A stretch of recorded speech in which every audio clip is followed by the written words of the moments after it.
So hello guys, मैं आपका दोस्त, मैं आपका यार, मैं आपका फ्रेंड आ गए हैं कुछ नया सीखने, कुछ मिलकर सीखने।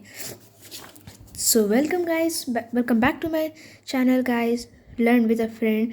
तो इस वीडियो में पार्ट 3 में हम लोग पढ़ेंगे बाकी के लेफ्ट टॉपिक्स। ठीक है, तो जो हमारा पहला टॉपिक है वो है क्लोरोफिल। ठीक है, तो चलिए इसे पढ़ते हैं इजी वे में, आसान तरीके में, मज़ेदार तरीके में। तो चलिए टेक्स्ट की कुछ बातें पढ़ लेते हैं, किताबी बातें। चलिए क्लोरोफिल। ठीक है, क्लोरोफिल को स्टार्ट करने से पहले आपको कुछ बता देना चाहता हूँ। क्लोरोफिल ना, इसका बस स्पेलिंग आप लोग याद कर लेना, अच्छे से एक बार देख लेना, क्योंकि एग्ज़ाम में आंसर आपको आता है। लेकिन देखो, मैं अपने खुद के एक्सपीरियंस से बता रहा हूँ, मुझे आता है सब, मुझे भी आता है, लेकिन क्या होता है, मेरे मार्क्स इसलिए कटते हैं, स्पेलिंग मिस्टेक से कटते हैं। खैर अब तो थोड़े से कम हो गए। तो आप ना स्पेलिंग इसका अच्छे से एक बार देख लेना, क्योंकि कभी कभी बच्चे गलती भी कर देते हैं। क्योंकि मैं भी जानता हूँ, इंटेलिजेंट बच्चों को ये ज़रूरत नहीं है, जिनको कुछ समझ नहीं आता वही जान रहे हैं, और मैं जान रहा हूँ उन बच्चों को। उनको एक बार स्पेलिंग आप लोग प्लीज़ अच्छे से याद कर लीजिएगा। ठीक है, हाँ। चलिए क्लोरोफिल। ठीक है, इसको हम लोग कैसे स्पेल करेंगे? CHLOROPHYLL। ठीक है, क्लोरोफिल। ठीक है, चलिए। The leaves are green due to the presence of a pigment chlorophyll. जो लीव्स होते हैं ना, हाँ, उनका कलर कभी सोचा ग्रीन क्यों होता है और कुछ कलर नहीं होता है? उनका कलर ग्रीन इसलिए होता है क्योंकि क्योंकि क्योंकि उनमें एक ग्रीन पिगमेंट होता है, जिसका नाम क्या है? इसका नाम है क्लोरोफिल। ठीक है, it helps the leaves to capture solar energy. और ये ऐसे थोड़ी ना रहेगा, कुछ तो काम है। ऊपर वाले ने जो भी बनाया है, ठीक है, गॉड ने जो भी बनाया उसका कुछ ना कुछ पर्पस होता है, ऐसे ही कोई नहीं पड़ा रहता है। ठीक है, हाँ। और इसका काम क्या है? सोलर एनर्जी को कैप्चर करना। ठीक है, हाँ। तो ये सोलर एनर्जी को कैप्चर करते हैं, जिससे फोटोसिंथेसिस पॉसिबल है। This energy is use to prepare food from carbon dioxide and water. ये एनर्जी यूज़ होता है, इसलिए यूज़ होता है ताकि जो प्लांट्स हैं वो फूड बना सकें, किससे? कार्बन डाइऑक्साइड और वाटर। ठीक है। ये तो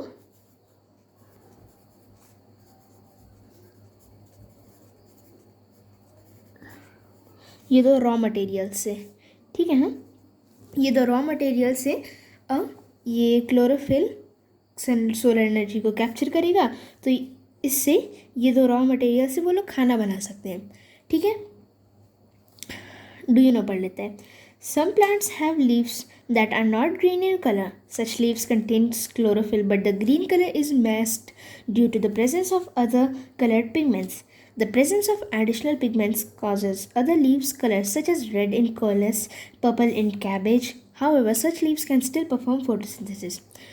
तो यहाँ पर एक बहुत इंटरेस्टिंग बात बोली जा रही है कि देखिए, सम प्लांट्स, ठीक है, सम प्लांट्स, कुछ प्लांट्स में के लीव्स होते हैं ना, हाँ, वो ग्रीन नहीं होते। इसका मतलब ये नहीं कि उनमें क्लोरोफिल नहीं है, हाँ उनमें क्लोरोफिल है, लेकिन उनका जो क्लोरोफिल है ना, वो ढका हुआ है दूसरे कलर्ड पिगमेंट्स से। जैसे आप यहाँ देख सकते हैं, यहाँ पर पर्पल है, ठीक है, इसका कलर पर्पल है।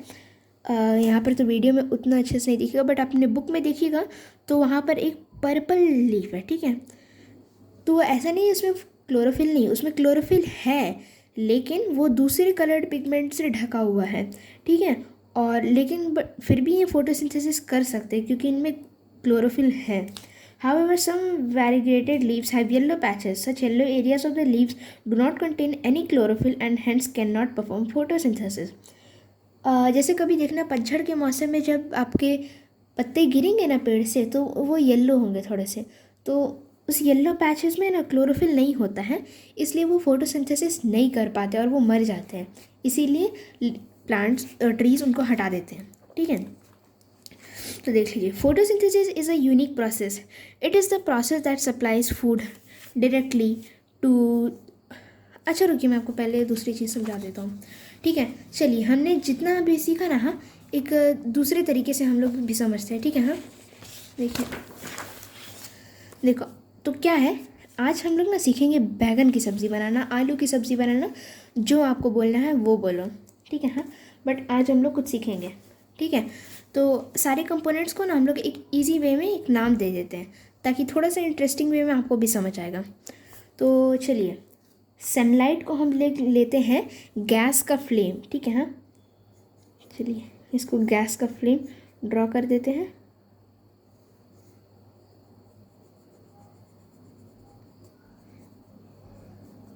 ये गैस का फ्लेम है, ठीक है। हाँ, अब यहाँ पर एक पतीला रखा हुआ है, लेकिन हम लोग क्या करेंगे ना, हाँ, इसको हम लोग बॉईल करके बनाएंगे। नहीं, ये थोड़ा सा छोटा हो गया ना।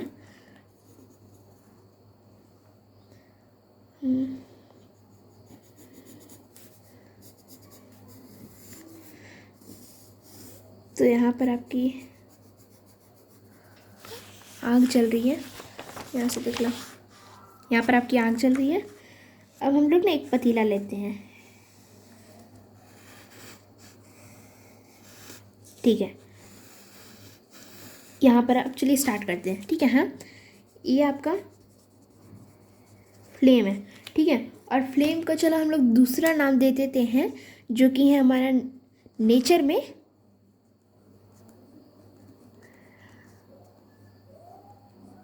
सनलाइट। यस, आपने सही गेस किया, फ्लेम सनलाइट। सनलाइट फ्लेम का काम करता है, वो खाना बनाने में हेल्प करता है, ठीक है। पतीले को हम लोग नाम दे देते हैं क्लोरोफिल, ठीक है। हाँ, स्पेलिंग सही है ना? हाँ सही है, क्लोरोफिल, ठीक है। अब इसके अंदर जो है ना आपका, वो क्या रहेगा, वो रहेगा इसमें पानी, ठीक है। और मेन इंग्रेडिएंट तो डालना भूल ही गए, इसमें 2-3 आलू रहेंगे, जिसको हम लोग आज आलू बॉईल करके खाएंगे, ठीक है। तो चलो आलू बॉईल करते हैं। अब क्या है, हम लोग को सनलाइट, ठीक है, क्लोरोफिल। अब क्लोरोफिल हम लोग पतीले का चलो कलर क्या रहेंगे, वाइट तो रख नहीं सकते वरना 7 जन्म लगेंगे इसको पकने में। ब्लैक रखेंगे तो कुछ ज़्यादा ही जल्दी जल जाएगा, ठीक है, इसलिए कोई ऐसा कलर रखते। चलो तो ग्रीन रखा जाए, ठीक है। क्लोरोफिल और इसका कलर दोनों ग्रीन है, ठीक है। इसमें पानी H2O या फिर वाटर, ठीक है, वाटर। और इसमें जितने भी मिनरल्स हैं वो हो गए आलू। हमारा ये है आलू, ठीक है, जिसको हम लोग बोलेंगे मिनरल्स, ठीक है। ये मिनरल्स है, ये वाटर है, जितना भी इंग्रेडिएंट्स है हम लोग को सब मिल गया, ठीक है। अब इसको कंबाइन करेंगे तो आपका मस्त बनेगा एकदम एकदम मुँह में पानी आने वाला बॉयल आलू। जान रहा हूँ मुँह में पानी तो नहीं आ रहा है बॉयल आलू सुन के, बट चलो मान लेते हैं आ रहा है पानी। क्या हो जाएगा, पानी आने से क्या हो जाएगा, मस्त हमारा बन गया हॉट हॉट आलू सूप, ठीक है। तो ये था हमारा अपना फोटोसिंथेसिस।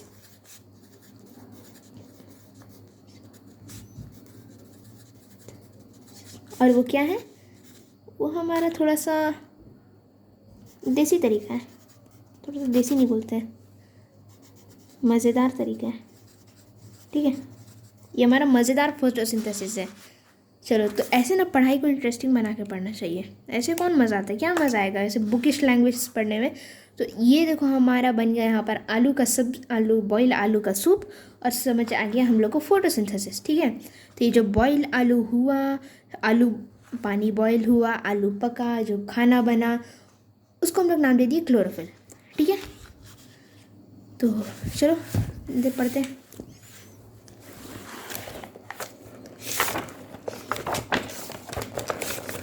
हाँ ठीक है, चलो देखते हैं। अब थोड़ा सा पढ़ लेते हैं, मस्ती ख़त्म, अब पढ़ाई शुरू। हाँ, photosynthesis. Photosynthesis is a unique process. It is a process that supplies food directly or indirectly for all living organisms. ठीक है। देखो, हाँ, ये फोटोसिंथेसिस ना बहुत एक यूनिक प्रोसेस है, बहुत अनोखा प्रोसेस है। ये प्रोसेस डायरेक्टली और इनडायरेक्टली सबको फूड सप्लाई करता है। जैसे मान लो तुम्हारा यहाँ पर एक प्लांट है, ठीक है, प्लांट है, यहाँ पर एक फूल है,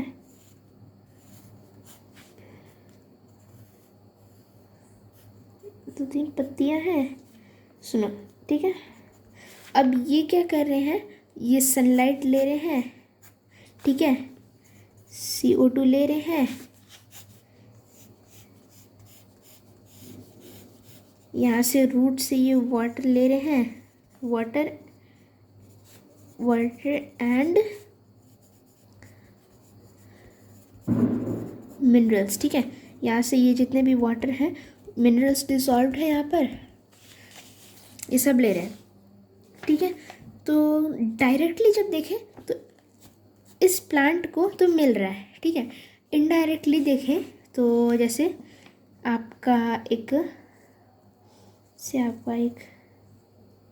काऊ आया, ठीक है, ठीक है, पूछ निकाल देते इसकी, ये काऊ आया, ये काऊ आया, चबा चबा के इसको खा डाला, ठीक है। तो इसमें जितना मिनरल्स था वो इसमें चला गया, ठीक है। बफेलो था, खा गया, चलो काऊ नहीं मानते, इसको बफेलो मानते हैं। बफेलो आया, इसको खा गया चबा चबा के, या फिर बकरियाँ आई, खा गई इसको चबा चबा के, ठीक है। उधर से आए हमारे शेर राजा जी, पता नहीं क्या ड्राइंग बना रहा हूँ, ख़राब है ना। उधर से आए हमारे शेर राजा जी, वो बोले कि तुम अकेले अकेले नहीं खाओगे, मुझे भी आज डिनर करना है। तो आए, वो गुर्राते हुए आए और चबा डाले इसको, खा गए। तो यहाँ पर हम लोग क्या देखें कि इसको भी खाना मिला, इसको भी खाना मिला, इसको भी खाना मिला, तो ये डायरेक्टली इसको मिला, ठीक है, इसको डायरेक्टली मिला, ठीक है। इन दोनों को कैसे मिला,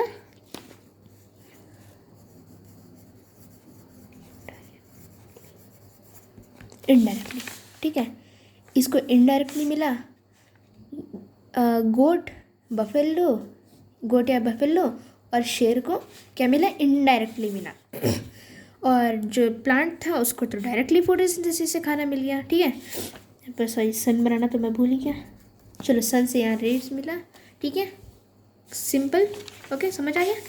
तो चलो, the energy of the sun thus get passed on to all organisms through plants. जैसे मैंने अभी समझाया, सन का जितना भी एनर्जी था वो प्लांट्स में आया, प्लांट्स में जितना एनर्जी था सन का वो इसमें आया, और इसमें जितना एनर्जी था प्लांट्स का जो सन से आया था वो इसमें चला गया, ठीक है।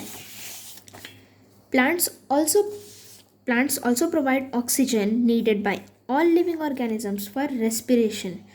प्लांट्स हमें क्या क्या और देते हैं, हमें ऑक्सीजन भी देते हैं, ठीक है। हमको ऑक्सीजन देगा जो कि सारे लिविंग ऑर्गेनिजम्स को ज़रूरी है, और किसके लिए, रेस्पिरेशन के लिए ज़रूरी है, ठीक है। Can you imagine life on earth in the absence of photosynthesis. क्या आप कल्पना भी कर सकते हैं ज़िंदगी का बिना फोटोसिंथेसिस के, कर सकते हैं, नहीं कर सकते, नहीं कर पाएंगे आप, ठीक है। क्यों नहीं कर पाएंगे, क्योंकि अगर फोटोसिंथेसिस नहीं होगा ना, हाँ, आपको सही बोलो तो कुछ नहीं है, आपका लाइफ नहीं होगा, ठीक है। तो देखते हैं, डू यू नो पढ़ लेते हैं। Both deer and lion depend on plants. If there were no plants, deer would not survive, and if there were no animals like deer, the lions too would die. Plants in turn depend on solar energy. Hence, solar energy is the ultimate source of energy for all living organisms. ठीक है, यहाँ पर समझे, देखो यहाँ पर बोले अगर डियर और लायन दोनों प्लांट्स पर डिपेंडेंट है। अगर प्लांट्स नहीं होंगे तो डियर नहीं होगा, डियर जैसे और एनिमल्स नहीं होंगे तो लायन भी नहीं होगा, वो किसको खाएगा, ठीक है। तो चलो यहाँ पढ़ते हैं, ये आज का हमारा लास्ट टॉपिक होगा, प्रोडक्ट्स ऑफ फोटोसिंथेसिस, ठीक है। हाँ, तो ज़्यादा लंबा वीडियो भी अच्छा नहीं है, वरना बहुत बोरिंग लगेगा आप लोग को, ठीक है।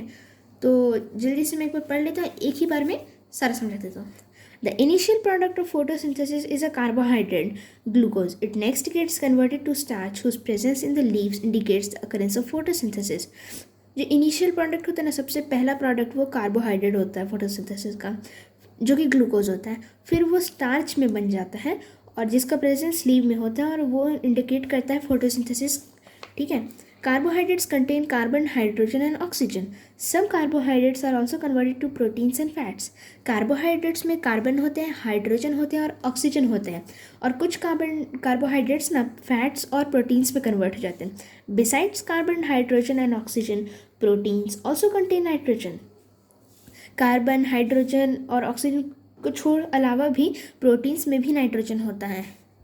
Now, where does this nitrogen come from? Nitrogen is present in the air, but plants cannot use this nitrogen directly. अब बात है कि ये नाइट्रोजन आता कहाँ से है? ये नाइट्रोजन आता है, ये नाइट्रोजन होता तो एयर में, लेकिन प्लांट्स उसको एक्सेस नहीं कर पाते। तो जो कुछ some bacteria present in the soil convert gaseous nitrogen into its usable form. और कुछ बैक्टीरिया होते हैं जो सॉइल में प्रेजेंट होते हैं, वो क्या करते हैं, गैसियस नाइट्रोजन को कन्वर्ट कर देते हैं यूजेबल फॉर्म में, ठीक है, और जो कि सॉइल में सॉल्युबल होता है, ठीक है। और फिर जो रूट्स होते हैं वो उसको एब्जॉर्ब कर लेते हैं और नाइट्रोजनस कंपाउंड को एब्जॉर्ब करने के लिए वो सक्सेसफुल होते हैं, ठीक है। और ये सब फर्टिलाइज़र्स में भी होता है जो कि हम लोग सॉइल में डालते हैं। जितने भी हम लोग फर्टिलाइज़र्स यूज़ करते हैं उसमें नाइट्रोजीनियस कंपाउंड्स होते हैं ताकि इनका जो ग्रोथ हो वो अच्छा हो सके, ठीक है। तो गाइस आज के लिए बस इतना ही। वीडियो अच्छी लगी हो तो लाइक करें, सब्सक्राइब करें। मेरे लिए बहुत अच्छी बात होगी अगर आप सब्सक्राइब करें, क्योंकि आप भी देख सकते हैं मेरा भी नया चैनल खुला है, वो थोड़ा सा चस्का लगा था चैनल खोलने का तो खोल दिया। तो ऐसे ही मैं वीडियोस बनाते रहूँगा। ऐसी ही वीडियोस के लिए आप प्लीज़ लाइक करें, शेयर करें, सब्सक्राइब करें, फ्रेंड्स को ज़रूर बताएं, ठीक है। सो तब तक के लिए बाय, नेक्स्ट वीडियो तक के लिए गुड बाय।